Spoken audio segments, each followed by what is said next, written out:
కర్నూలులో మనము ఈరోజు 4 ఎక్స్రే ప్లాంట్లను ఓపెన్ చేయడం జరిగింది. 2 500 mA ఎక్స్రే ప్లాంట్లు, 2 300 mA ఎక్స్రే ప్లాంట్లు. వీటన్నిటినీ కూడా మనం ప్రారంభించడం వల్ల మనకు తొందరగా ఎక్స్రే తీయడానికి వీలుగా ఉంటుంది. ఇంతకుముందు మనకు 5 ఎక్స్రే ప్లాంట్లు విభిన్నమైన చోట్ల ఉన్నాయి. ఇదే కాకుండా ఒక డైరెక్ట్ డిజిటల్ రేడియోగ్రఫీ, అంటే దాంట్లో ఫిలిం డెవలప్ చేయకుండా తీస్తేనే డైరెక్ట్గా కంప్యూటర్లోకి వస్తుంది, అది కూడా ఒకటి ఉంది. సో దాంతో కలిపి ఇప్పుడు మనకు దాదాపు 9 ఎక్స్రే ప్లాంట్లు అయినట్లయితే వీలైనంత వరకు ఇప్పుడు ఈ 4 ఎక్స్రే ప్లాంట్లు కొంచెము స్టాటిక్ ఎక్స్రే ప్లాంట్లు, అంటే పెద్ద ఎక్స్రే ప్లాంట్లు ఇక్కడనే చేయడానికి, అంటే అన్నీ ఒకే రూఫ్ కింద. ఎందుకంటే పేషెంట్ డాక్టర్లు రాసినప్పుడు బ్లడ్ టెస్ట్లు, urine test, ECG, x-ray, ultrasound రాస్తారు. సో అవన్నీ కూడా ఈ డయాగ్నోస్టిక్ బ్లాక్లో ఉంటే కన్వీనియంట్ ఉందని ఈ డయాగ్నోస్టిక్ బ్లాక్ పెట్టడం జరిగింది.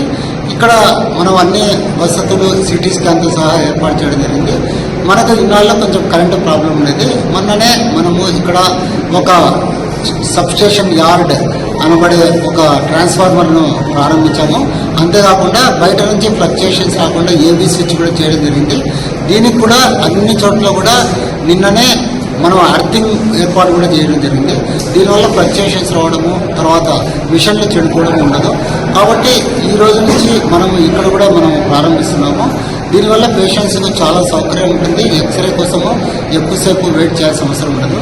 ఇంకా వీళ్ళు రేడియాలజీ డిపార్ట్మెంట్ వాళ్ళు ఇప్పుడు కొన్ని క్యాసెట్స్ ఉన్నాయి, ఇంకా కొన్ని క్యాసెట్స్ కావాలని అడిగారు. అవి నేను 10 క్యాసెట్స్ కోసము కొటేషన్ ఈరోజు తెప్పిస్తున్నాను.